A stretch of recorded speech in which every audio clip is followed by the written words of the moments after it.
Movie की शुरुआत में हम इस लड़की को देखते हैं जिसके बोट का एक्सीडेंट हो जाता है। वो किसी तरह इस समुद्र में तैरकर इस आइलैंड के किनारे पर आ जाती है। इस लड़की का नाम जैन होता है। उसके साथ उसका फ्रेंड ब्रेड भी इस आइलैंड पे बहकर आ जाता है। जब वो उसे चेक करती है तो वो देखती है कि वो बुरी तरह से घायल है। वो उसे होश में लाने के लिए उसे नारियल पानी भी पिलाती है, लेकिन वो कुछ भी रिस्पॉन्स नहीं करता और उसकी डेथ हो जाती है। जैन काफी डरी हुई थी, इसलिए वो उसकी बॉडी को वहीं छोड़कर इस आइलैंड को एक्सप्लोर करने के लिए निकल जाती है। वो देखती है कि इस पूरे आइलैंड पर दूर दूर तक कोई भी नहीं है और ये पूरा आइलैंड सुनसान पड़ा हुआ है। वो हेल्प के लिए भी काफी चिल्लाती है, लेकिन उसे कोई भी नहीं सुनता। अब उसे समझ में आ गया था कि वो इस आइलैंड में फंस चुकी है। फिर वो आइलैंड के अंदर जाती है जहाँ पे उसे एक बैग मिलता है। जब वो उस बैग को चेक करती है तो उसमें उसे एक लेडीज का पर्स मिलता है और साथ में बच्चों के कुछ टॉयज भी मिलते हैं। उसमें उसे एक मेडिसिन का डब्बा मिलता है जिसमें 1994 की डेट लिखी होती है। इससे उसे समझ में आता है कि काफी साल पहले यहाँ पे कोई आया था। अब उसे उस बैग में एक माचिस का डब्बा और एक बुक मिलता है जिसे वो अपने पास रख लेती है और वापस किनारे पे आ जाती है। वहाँ पे उसे एक काफी पुराना पेड़ गिरा हुआ दिखता है जो अंदर से खोखला होता है। वो उसे चेक करने के लिए जाती है कि शायद इसके अंदर कोई हो, लेकिन उसके अंदर से बर्ड्स होते हैं। अब धीरे धीरे शाम हो जाती है और इस बीच वहाँ पे कोई भी नहीं आता। अब वो जैसे तैसे करके रात काटती है, फिर सवेरा हो जाता है। अब वो देखती है कि किनारे पर बहुत सारी मछलियाँ मरी पड़ी हैं। उनमें से एक छोटा शार्क भी है जो आधा खाया हुआ है। वो उनमें से कुछ मछलियाँ अपने लिए उठा लेती है। जब वो वहाँ से गुजर रही होती है तो उसे एक साइन दिखाई देता है जिसे देखकर वो समझ जाती है कि ये किसी की कब्र है। फिर उसे अपने फ्रेंड की याद आती है कि वो भी तो मर चुका है। वो उसके लिए उसी जगह पे एक गड्ढा तैयार करती है और उस गड्ढे में उसे दफना देती है।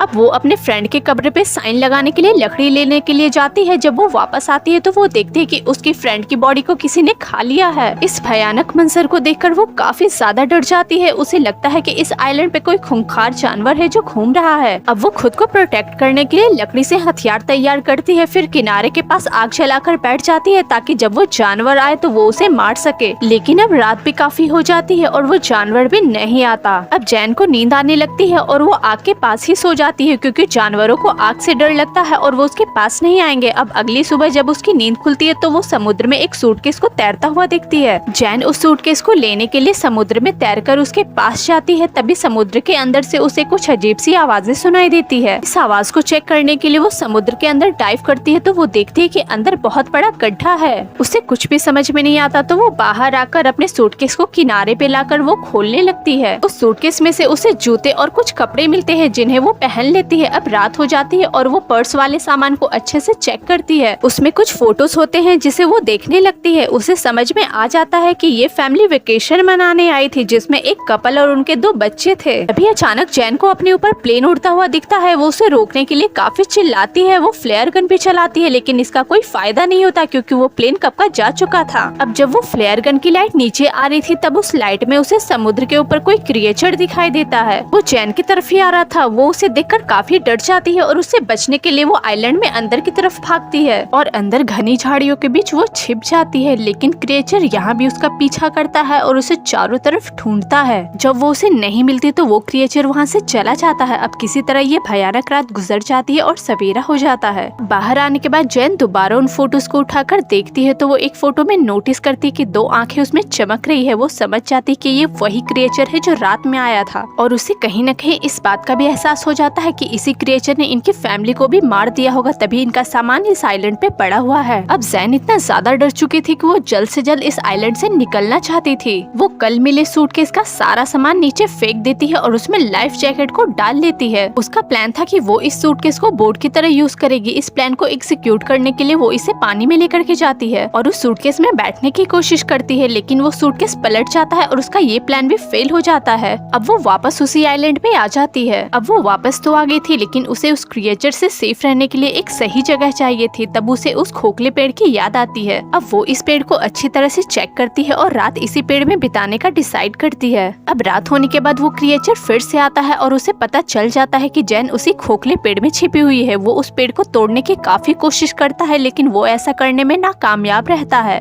और थक हार करके वो वापस चला जाता है और ये रात भी कट जाती है। अगली सुबह जब जैन उस पेड़ से बाहर निकलती है तो वो देखती है कि क्रिएचर ने उस पेड़ को काफी हद तक डैमेज कर दिया है। मतलब वो अब उसके रहने के लिए सेफ नहीं रहा। अब वो सेफ रहने के लिए एक दूसरा प्लान बनाती है। वो समुद्र में जाकर बड़ी बड़ी मछलियाँ पकड़ लेती है और वहीं के एक पेड़ के पास उसे लटका देती है ताकि जब क्रिएचर रात में आए तो वो मछलियाँ खाकर चला जाए और उसे कोई भी हार्म नुकसान ना पहुंचाए। अगली सुबह जैन देखती है कि उसका प्लान सच में वर्क कर गया है, क्योंकि उस क्रिएचर ने उस मछली को खा लिया है, तभी उसकी जान बच गई है। तभी जैन की नजर समुद्र पे पड़ती है, जहाँ पे एक बॉडी थी जो किनारे की तरफ बहकर आ रही थी। अब वो उस बॉडी को बाहर निकालती है तो देखती है कि ये बॉडी काफी हद तक खराब हो गई है। आज उसे मछलियाँ नहीं मिली थी, इसलिए वो इस बॉडी को पेड़ से लटका देती है ताकि वो क्रिएचर इसे खाकर यहाँ से चला जाए। अब उसे छिपने के लिए भी एक जगह चाहिए थी, इसलिए वो जमीन में ही गड्ढा खोदकर उसके अंदर छिप जाती है और खुद को पत्तों से ढक लेती है और क्रिएचर के आने का वेट करने लगती है। अब वो क्रिएचर आ चुका था और पहली बार जैन उस क्रिएचर को देखती है, जो कि काफी भयानक था, जिसे देख के वो काफी ज्यादा डर जाती है। वो एक मॉन्स्टर की तरह दिखता था। वो उस बॉडी को पेड़ से उतार लेता है और उसे खा जाता है। ये मंजर जैन के लिए काफी ज्यादा डरावना था। अब वो मॉन्स्टर जैन को भी इधर उधर ढूंढता है। वो उस गड्ढे के भी पास आ जाता है, लेकिन जैन खुद को कंट्रोल करती है और कोई भी आवाज नहीं करती, जिससे वो मॉन्स्टर वहाँ से चला जाता है और ये भयानक रात भी कट जाती है। अब सुबह होने के बाद जैन खुद को सेफ रखने के लिए एक दूसरा आइडिया ट्राई करती है। अब जब उसने उस क्रिएचर को देख लिया था तो उसे पता था कि उसे छिपने के लिए कैसी जगह चाहिए। अब वो 2 लंबे नारियल पेड़ों के बीच एक कपड़े का बना हुआ झूला तैयार करती है ताकि वो रात उसी झूले में बिता सके। रात होने के बाद वो मॉन्स्टर फिर से आता है और उसे एहसास हो जाता है कि जैन उसी झूले में है, इसलिए वो पेड़ को जोर जोर से हिलाता है, जिससे वो झूला टूट जाता है और जैन नीचे गिर जाती है। अब जैन अपनी जान बचाने के लिए काफी तेजी से वहाँ से भागती है। वो क्रिएचर भी उसे पकड़ने के लिए उसके पीछे भागता है। जैन देखती है कि क्रिएचर जमीन से ज्यादा पानी में काफी तेजी से दौड़ पा रहा है और वो पल भर में ही उसके सामने आकर खड़ा हो जाता है। तभी जैन को वहाँ पे लकड़ी का बनाया हुआ औजार मिलता है, जिसे वो जल्दी से उठाकर उस क्रिएचर के पेट में घुसा देती है। वो क्रिएचर उसे उठाकर पानी में फेंक देता है, जिससे उसे काफी चोट आती है, लेकिन वो खुद को संभालती है और वो देखती है कि वो क्रिएचर वहाँ से जा चुका है। बाहर आकर वो एक ऊंचे पेड़ के ऊपर चढ़कर बैठ जाती है और रात काटती है। सुबह होने के बाद जैन पेड़ से उतरती है तो वो अपने पैरों को देखती है, जो काफी जख्मी था। वो अपने पैर के जख्म को साफ करने के लिए पानी में जाती है तो वो देखती है कि समुद्र में कोई राफ्ट आ रही है। वो जल्दी से तैरकर उस राफ्ट की तरफ जाती है तो वो देखती है कि उस राफ्ट में उसके दोनों फ्रेंड है, जिनका नाम लूकस और मिया है। जैन इन्हें देखकर काफी ज्यादा खुश होती है। ये लोग भी उसी बोट में थे जिसका एक्सीडेंट हुआ था। किसी तरह ये भी अपनी जान बचाकर इस आइलैंड पे पहुंच पाए हैं। किनारे पर आने के बाद जैन इन्हें मछलियाँ और नारियल खाने को देती है। जैन उन्हें बताती है कि इस समुद्र में एक भयानक क्रिएचर रहता है जो रात में निकलता है और इंसानों को खाता है, इसलिए अगर हमें उससे बचना है तो जल्द से जल्द इस आइलैंड से निकलना पड़ेगा, वरना वो हमें मार कर खा जाएगा।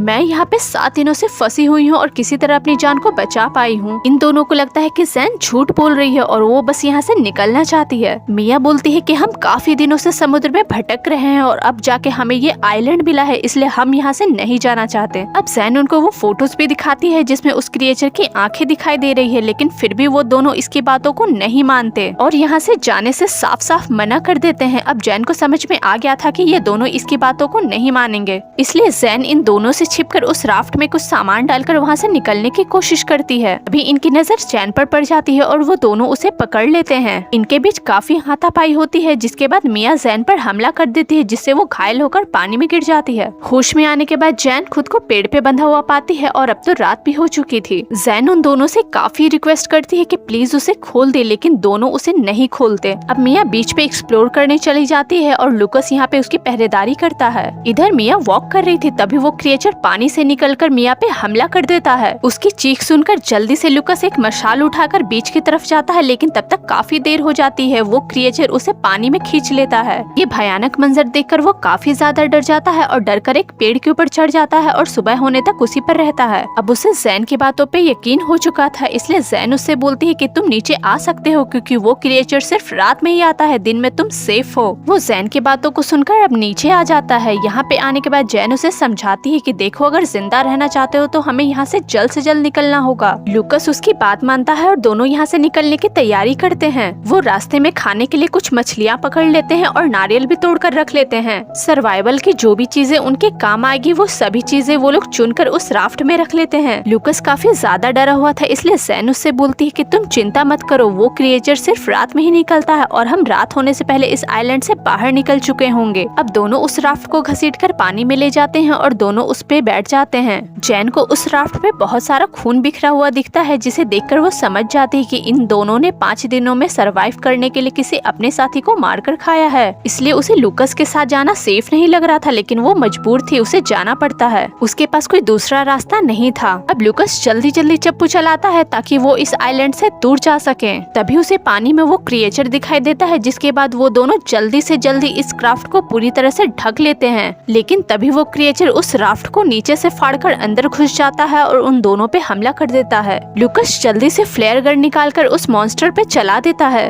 लेकिन इसका कोई भी असर उस मॉन्स्टर पे नहीं होता और वो जैन को पकड़कर पानी के अंदर खींच लेता है। जैन के पास एक चाकू होता है जिसे निकालकर वो उस मॉन्स्टर के ऊपर कई बार स्टैब करती है, लेकिन उस पर कोई भी असर नहीं होता। तभी लूकस पानी में कूद जाता है ताकि वो जैन की जान बचा सके, लेकिन वो मॉन्स्टर जैन को छोड़कर उसे ही पकड़ लेता है और उसे अपने उसी होल के अंदर लेकर के चला जाता है। अब जैन किसी तरह तैरकर उसी आइलैंड पे वापस आ जाती है। उसे लूकस की मौत का काफी ज्यादा दुख होता है, इसलिए अब वो उस मॉन्स्टर का सामना करने का सोचती है। वो कुछ मजबूत लकड़ियाँ इकट्ठा करके उनसे नुकीले हथियार तैयार करती है, लेकिन वो उसे कम नुकीले लगते हैं, इसलिए वो वहाँ के कब्र को खोदकर उसमें से कुछ हड्डियाँ निकालकर उनसे नुकीले हथियार तैयार करती है। वो बहुत सारी लकड़ियाँ और झाड़ियाँ इकट्ठा करके उसे एक गोल दायरे में सर्कल की तरह बिछा देती है, ताकि जब वो मॉन्स्टर उस सर्कल के अंदर आए तो वो उस सर्कल पे आग लगाकर उसे अंदर ही जलाकर मार सके। अब उसका ट्रैप तैयार था और वो बस मॉन्स्टर के आने का वेट करती है। अब रात होने के बाद वो क्रिएचर उसी जगह पे आता है जिस जगह पे जैन ने ट्रैप लगाया था। वो जैसे ही अंदर आता है वैसे ही जैन उस सर्कल में आग लगा देती है, जिससे वो क्रिएचर उस सर्कल में फंस जाता है। अब जैन जल्दी से उस नुकीले हथियार को निकालकर उस क्रिएचर पर हमला करती है, जिससे वो घायल हो जाता है, लेकिन वो जैन को पकड़ लेता है और उसे उठाकर फेंक देता है, जिससे जैन भी घायल हो जाती है, लेकिन वो खुद को संभालती है और जल्दी से उठकर उस क्रिएचर पर दोबारा हमला करने लगती है।